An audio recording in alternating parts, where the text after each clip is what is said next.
Welcome to this series about mental health and mental well-being for artists. These topics are really important for me because, for example, every time a young artist dies, I'm deeply shocked and I'm wondering how much suffering and pain could have been spared him and his environment. And I also think about how much more beautiful things he could have brought into the world if he just had taken better care of himself.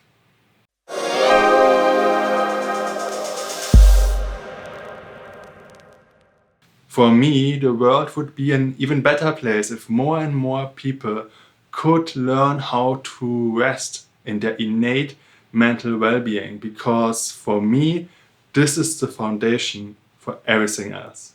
When you rest in your mental well-being, you have access, full access, to your inner genius. It's exactly then when ideas are flowing through you and you have access to this, unlimited space of great ideas. You treat yourself and your environment in the best possible way. And you are really, really, really present. It is exactly then that you can feel the truth in these sentences. I am grateful for what is right now. I am very present. I'm trusting into life and therefore into myself.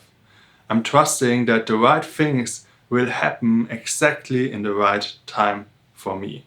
I am enjoying taking good care for myself and for others, and also for the environment. I feel my heart open and enjoy the moment right now. I accept myself fully, even with the things I didn't like to see on myself in the past. I'm feeling connected to myself, to others, to nature, and to something that is way bigger than I am. There are many different ways back to this innate mental well-being, and the one that I found to be most reliable I will show you in the third video.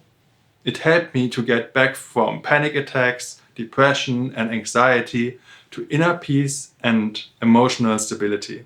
It also helped me in fully recovering from a car accident that I experienced a few years ago and in which I almost died.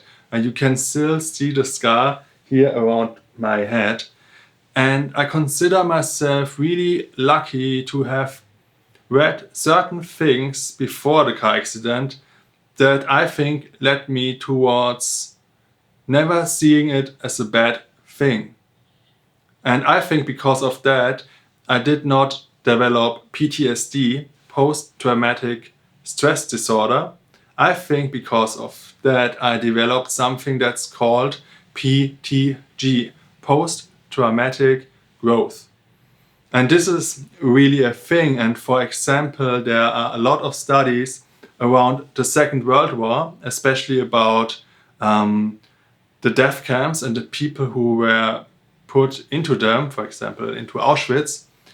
And a lot of these people lived a very happy and positive life afterwards, which I think is really, really remarkable. And one of the most famous names out of this time is Viktor Frankl, and he wrote many very successful and famous books. For example, one that is called Man's Search for Meaning.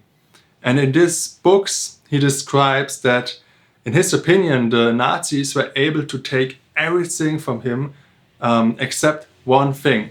And this one thing was, or is, the way he sees what happens to him.